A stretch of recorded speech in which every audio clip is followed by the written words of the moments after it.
Mon bénévolat est important parce qu'elle fait partie de ma vie et je ne conçois pas de vivre ma vie sans faire mon bénévolat. C'est toute la richesse de la Croix-Rouge et ce pourquoi je viens et pourquoi je m'investis autant, c'est la relation que l'on a avec l'humain, la relation que l'on a avec les gens, le retour que l'on a avec les gens. C'est quelque chose qui est au fond de moi. J'ai besoin d'aider, j'ai besoin de participer quand les gens vont mal, quand il y a quelque chose qui va mal. J'ai besoin d'être présente quoi, et de participer. C'est important pour moi parce que c'est une expérience humaine et de voir des gens en détresse, de les aider à travers des mots, des soins, des gestes. Le matin, j'enfile mon uniforme et je sais que je vais apprendre. Je sais pas comment, je sais pas quoi, mais je sais que je vais grandir. Le fait de pouvoir aider, échanger avec les gens et juste des fois de leur apporter un sourire, c'est quelque chose qui, moi, me rend vraiment heureuse. Ce qui me donne envie de faire ça, c'est vraiment la dimension humaine, la dimension relationnelle, d'accompagner aussi les équipes qui s'occupent de ceux qui prennent soin des autres. Venir en aide et donner du sens aux actions que je mène tous les jours. Et dès que je mets la tenue Croix-Rouge, je sais que là, je suis en mission. Pour moi, c'est assister les personnes et apporter une aide. Peu importe l'aide, que ce soit psychologique ou autre. C'est vraiment important pour moi d'être engagée pour aider dans la société car je suis depuis toujours intéressée à être efficace à l'échelle sociale. C'est tout simplement la richesse de la journée que je vais avoir en lien avec les rencontres, en lien avec les moments de partage, en lien aussi avec le fait que l'enfant que l'on accompagne permet aussi parfois d'avoir des moments privilégiés encore d'insouciance.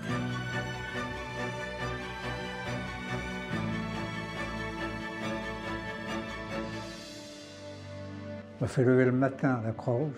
Probablement le hasard des rencontres, la richesse des découvertes, et puis cette capacité que l'on a à la Croix-Rouge de transmettre cette parcelle d'humanité.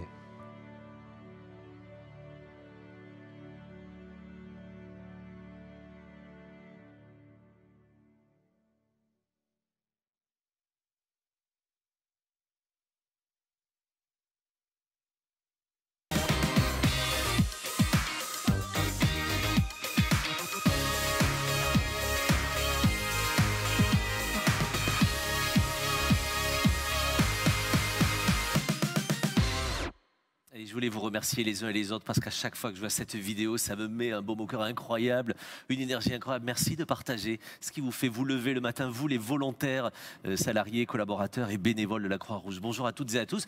Je m'appelle Nicolas Rossignol. Alors, je suis un ancien bénévole Croix-Rouge.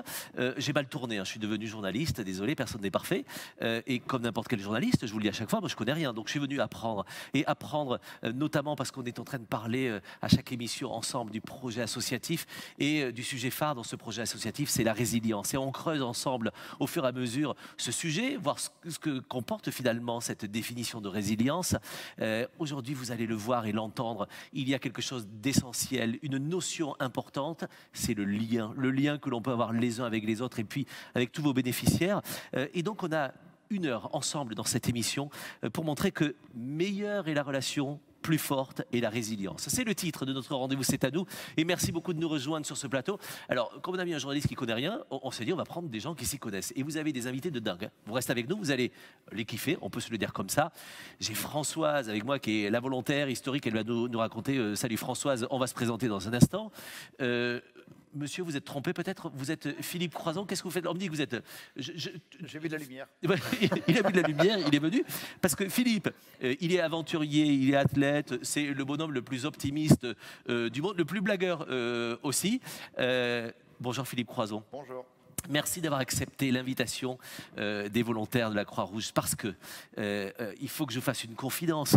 Dans toutes les entreprises, on s'arrache Philippe Croison pour des conférences. Ce mec est une source incroyable d'optimisme, mais aussi d'enseignement très très riche. Et quand je dis ce mec, c'est affectueux, évidemment, parce qu'on a la chance de se croiser très régulièrement avec Philippe. Mais c'est un bonheur et un honneur de l'avoir à nos côtés. Juste Philippe, pourquoi avoir accepté d'ailleurs l'invitation de la Croix-Rouge? Vous connaissez un peu la Croix-Rouge? Vous êtes déjà croisés les uns et les autres? Oui, qui ne connaît pas la Croix-Rouge? Honnêtement, tout le monde connaît la Croix-Rouge. Et non, je pense que c'est mon parcours de vie qui fait que j'aime la Croix-Rouge. Donc, mais ça, je pense qu'on va en parler pendant l'émission. Donc, à partir du moment où j'ai eu un accident, autour de moi, il y a toujours eu une équipe. D'abord les pompiers, le SAMU, le milieu hospitalier, le centre de rééducation. Et quand je suis rentré chez moi, mes parents ont créé une association. Donc, il y avait ma famille et mes amis qui ont toujours été à mes côtés pour m'épauler. Et je pense que c'est exactement ça, la Croix-Rouge. C'est toute une équipe solidaire qui vont aider les gens qui en ont besoin. Et moi, j'ai eu besoin à un moment donné dans ma vie et les gens étaient présents. Et merci infiniment. C'est un joli hommage. Et d'ailleurs, vous pouvez vous aussi, bien sûr, tout au long de l'émission, j'ai besoin de vous. Faites des coucous sur le chat, saluez-vous entre régions, envoyez-nous des questions, des réactions. Et je serai votre porte-parole, bien sûr, tout au long de ce rendez-vous pour interpeller celles et ceux qui sont avec nous sur ce plateau. J'ai à mes côtés, je vous l'ai dit, Françoise Fromageau. Françoise, vous êtes déléguée régionale de Bretagne. Alors, très engagée sur toutes les questions avec vos équipes sur le terrain, et notamment sur les questions concernant le lien social. En fait, vous êtes également médecin gériatre, c'est ça? Dans la vraie vie, oui. Dans la vraie vie, oui. Dans la vraie vie, oui. Double vie bien assumée, c'est très bien. Et finalement, la relation à l'autre, ce dont on parle là, le lien social, c'est primordial. Ah bah complètement, je pense qu'on ne peut pas vivre sans lien, c'est ça qui fait notre humanité. Et puis moi, je voulais remercier Philippe d'être là, parce qu'on a un marathon tous les deux à courir, hein, Philippe. Donc merci, mais j'ai un super sportif à côté de moi qui va me coacher pendant 1 heure. Je suis vraiment ravie de faire équipe avec toi, Philippe. Mais ce qu'elle ne sait pas, c'est que le marathon, en vérité, je suis dans le sac à dos sur son dos derrière. Bon, on va y arriver. Non, ouais, en fait, moi, je ne le branche pas croisant parce que je sais que si jamais je lui demande de me coacher, enfin, déjà, il va me mettre mal tout de suite parce que je vais être essoufflé en 12 secondes. Moi, je suis ravie. Ah oui, très très bien. Oui, moi, je ne fais pas le malin. En 12 secondes, je serai essoufflé. On va avoir l'occasion d'échanger sur tous ces sujets. Vous l'avez vu dans la joie et dans la bonne humeur. C'est aussi ça, le lien. Et c'est ce que vous renvoyez, vous, sur le terrain. Et c'est à chaque fois un hommage que l'on peut vous rendre. Je vais vous donner la parole tout de suite parce qu'en fait, c'est vous qui parlez de cela le mieux. Les bénévoles de l'action sociale, les secouristes, les personnels soignants. Tout le monde a donné son point de vue dans le petit film qui arrive sur ce que veut dire pour vous le lien et prendre soin de vos missions au quotidien. On vous écoute et on réagit juste après. Regardez. Écouter. Être attentif. Entrer en relation. Ressentir aussi. Créer une relation de confiance. Câliner, bercer, chanter, rigoler. Lire en l'autre. Et je dirais aimer. C'est cette bienveillance, cette patience. On va se mettre à la hauteur de la personne. Moi, je suis très très grande déjà, alors je n'hésite pas à vraiment me mettre assise. Ça passe par les gestes, par les mots, les encouragements. On le soutient, mais il se soutient en fait également. On est dans une relation en fait à deux. C'est en lien direct.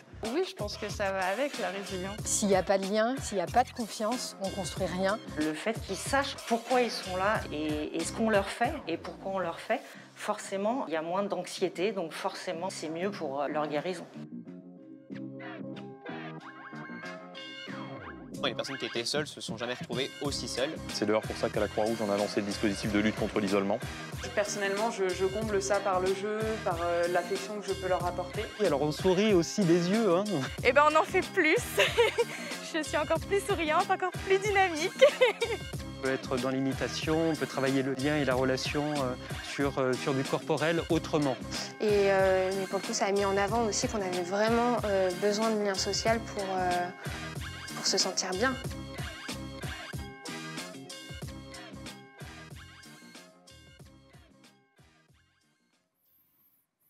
Et quelle joie de vous entendre aussi spontanée. Colette vient de nous rejoindre. Bonjour Colette, vous êtes responsable du dispositif Croix-Rouge sur Roux en Haute-Saône. Je vais avoir quelques questions à vous poser dans quelques instants, mais on est très heureux de vous avoir avec nous sur ce plateau. Françoise, je vous ai vu vous marrer, vous étiez attentive.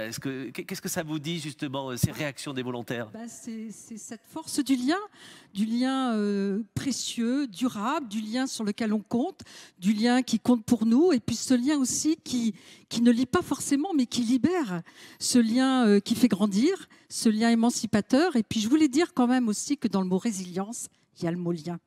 C'est vrai. Et c'est bien de se le rappeler. Et puisque vous parlez de résilience, on a fait une émission formidable, le premier rendez-vous de C'est à nous, avec Boris Cyrulnik. Philippe, on a dit à Boris que vous alliez être l'un de nos prochains invités. Et je voudrais partager avec vous ce que nous a dit Boris Cyrulnik sur vous. Alors, vous imaginez l'hommage en venant de ce bonhomme incroyable. Le big boss de la résilience. Et permettez-moi de lire mes notes, mais Boris Cyrulnik, il nous dit « Philippe Croizon est de ceux qui démontrent comme une aventure stupéfiante que l'on n'est jamais totalement soumis. Je pense que ce goût du dépassement de soi n'est pas étranger à la victoire contre la mort qu'a remporté Philippe. Il a vu la mort, il l'a côtoyée, elle n'a pas pu l'emporter. Il a été le plus fort. » Exactement. C'est fort. Merci Boris. C'est ça la résilience pour vous en fait. Oui, la résilience, je pense qu'on l'a exprimé. Dans cette petite vidéo, on a vu ces smileys, parce que moi, c'est ce qui me marque le plus dans la vidéo, c'est ces sourires. Et même quand ils le disent, les sourires avec les yeux. On avait les masques et il y a le sourire avec les yeux. Et ça, il n'y a rien de plus beau, quoi. Moi, je me lève le matin, le premier truc que je fais, bon, je fais comme tout le monde, je vais faire mon petit pipi. Et après, je passe devant le miroir et je fais bonne journée. Ouais. Voilà, je me fais un petit smiley et je me souhaite une bonne journée. Et je démarre comme ça ma journée. Donc, je pense que la résilience, elle a été, pour moi, comme je l'ai expliqué tout à l'heure, elle a été collective. J'ai eu plusieurs outils de résilience dans ma vie. Plusieurs outils. Il y a eu là d'abord l'humour, qui a été un outil fort. D'abord l'humour qui fait mal, qui pique. Parce qu'on a besoin de faire du mal à ses proches. Ceux qu'on aime, on a besoin de leur faire du mal, bizarrement. Ouais. Mais on le fait avec de l'humour. C'est vrai. Et après, il y a eu l'humour, il y a eu la famille, les amis, je l'ai dit tout à l'heure, c'est outil de résilience extraordinaire. Et le sport qui m'a reconstruit. Ça veut dire que vous puisez justement dans le lien avec les autres des ressources incroyables. La relation aux autres a été décisive certainement dans ce combat. Ah mais complètement. Sans la relation aux autres, je ne serais pas là aujourd'hui. Oui. Et puis après, quand on a relié les 5 continents, mais ça peut-être qu'on y reviendra, mais quand on a relié les 5 continents à la nage, on a rencontré des populations extraordinaires. Enfin, moi j'ai vu les papous qui voulaient me donner tous leur argent. J'étais sur un marché. Incroyable. Et je dis mais pourquoi vous voulez faire ça? Et je ne suis pas de chez vous, je suis avec mon équipe. Ils m'ont dit ouais mais t'es handicapé, il faut t'aider. C'était assez incroyable quand même. Alors que je suis revenu en France, je suis allé aussi au marché. Bon, bah, c'est pas pareil. Heureusement qu'à la Croix-Rouge.